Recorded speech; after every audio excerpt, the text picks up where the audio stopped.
इस जगह पर यौम आज़ादी और यौम जमहूरिया मनाने का मकसद ये है कि माजी में ऐसा रहा है कि इस इलाके पे कहीं भी पुलिस वाले हो चाहे प्रशासन हो वो मालेगांव शहर के मशरकी हिस्से के लोगों को जश्न मनाने के लिए रोकता आया है। यहाँ तक के जो शहीदों की यादगार बनी है उसको जो बनी हुई थी उसको तोड़ के उल्टी बंदूक किया गया और उसका जो मकसद था जो 7 शहीदों के बारे में उसके लिए जो बनाई गई थी उसका मकसद बदल दिया गया, एक साजिश हुई।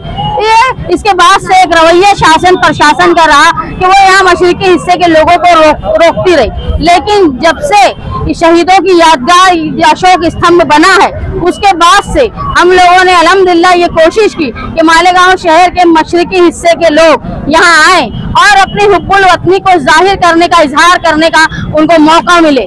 चंद सालों से हिंदुस्तान में ऐसे हालात बन रहे हैं कि जहाँ पर तारीख को बदलने का काम धीरे धीरे किया जा रहा है। जो मुजाहिदीन आज़ादी पहले थे, सुल्तान थे जिन्होंने अपनी जिंदगी दांव पे लगा दी अपने मुल्क की आज़ादी के लिए, खुद अपनी जान बल्कि अपने औलाद की जान को भी उन्होंने कुर्बान करवाया मुल्क के लिए, उनको तारीख में बदल के गलत अल्फाज से बोला जाता है।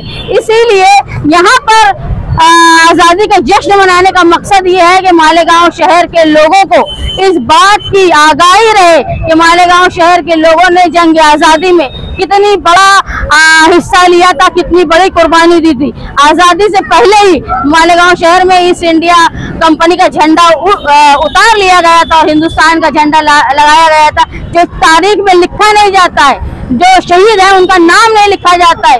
अगर हम लोग हमारे शहीदों का नाम याद नहीं रखेंगे, भूल जाएंगे, तो धीरे धीरे तारीख उनको भी भूल जाएगी। यहाँ लोगों को जमा करने का मकसद ये है कि वो यहाँ आए, अपनी माजी में जो हमारी कुर्बानियाँ हैं, हमारे जज्बात हैं, उनको समझे। हिंदुस्तान की आज़ादी की 78वीं सालगिरह पे मैं हिंदुस्तान और मालेगांव शहर के तमाम शहरियान को आज़ादी की सालगिरह की मुबारकबाद देती हूँ और इस बात को निशानदही करती हूँ कि हिंदुस्तान के आसपास जो ममालिक हैं, चाहे पाकिस्तान हो, बर्मा हो, श्रीलंका हो, बांग्लादेश हो, म्यांमार हो, चीन हो, ऐसे तमाम मुल्क जो हिंदुस्तान से लगकर हैं लेकिन वहाँ की आज़ादी मुकम्मल और पूरी नहीं है। उसकी वजह यह है कि हिंदुस्तान की आज़ादी मुकम्मल इसलिए है कि हिंदुस्तान की आज़ादी में हिंदुस्तान के हर जात के लोगों ने, हर शोबे के लोगों ने मिलजुल कर यकसा कोशिश की, इसीलिए हिंदुस्तान की आज़ादी मुकम्मल है। और इस आज़ादी का समरा जो हमको 26 जनवरी 1950 पे जो हमारा जमहूरी कानून, जो हमारी कॉन्स्टिट्यूशन नाजिल हुआ, बनाया गया, उसमें यकसा मौके दिए गए हर मजहब के लोगों को।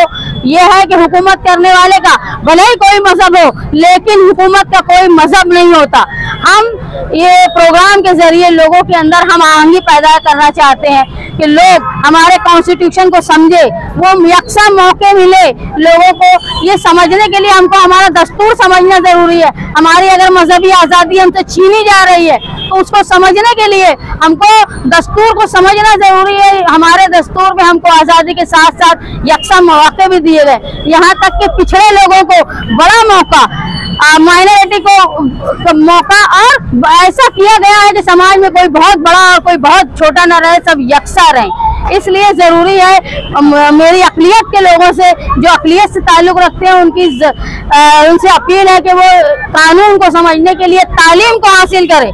तालीम हासिल करना, तालीम के बहाने हम हमारी मईशत को भी मजबूत कर सकते हैं।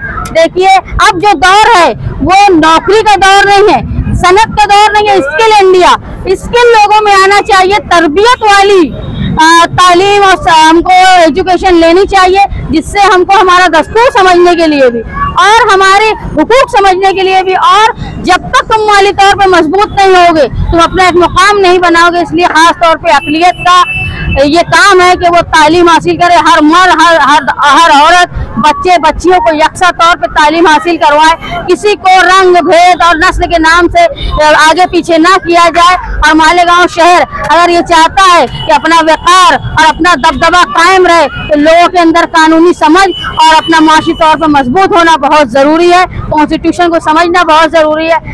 आज इस आज़ादी की सालगिरह के मौके पर हम इस बात का हित करते हैं कि हम आने वाली नस्ल को अच्छी तालीम देके, हायर एजुकेशन देके एक अच्छा शहरी बनाएंगे।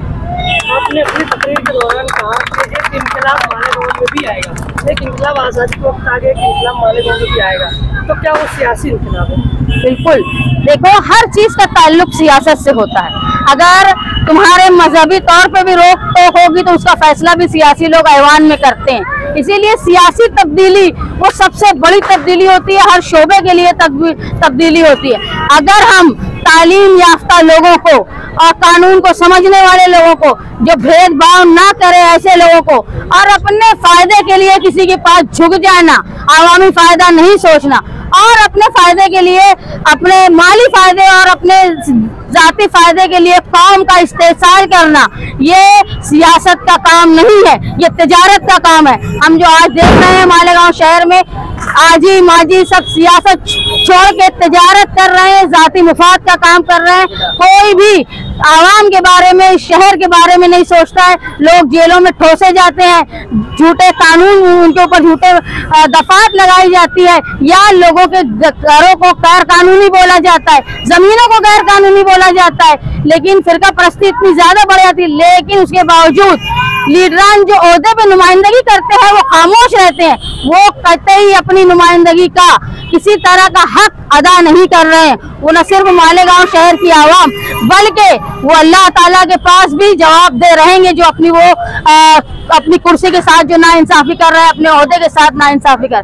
जरूरी है मालेगांव शहर में कि इनकलाब सियासी तौर पे आना चाहिए। बाशऊर लोगों को हमारे साथ जुड़ के एक नई तब्दीली, यकसा मौके, खवातीन को भी यकसा मौका मिले, ऐसी कोशिश होनी चाहिए। औरतों की हिफाजत, मालेगांव शहर में नशे और दूसरे जुराइम को खत्म करने के लिए ये कोशिश होनी चाहिए। हमने माजी में जो लोग आज हैं वो पहले भी थे, जो चाहते हैं वो भी पहले थे, उनको आजमा चुके हैं। अब वक्त है तब्दीली का, सियासी इनकलाब का।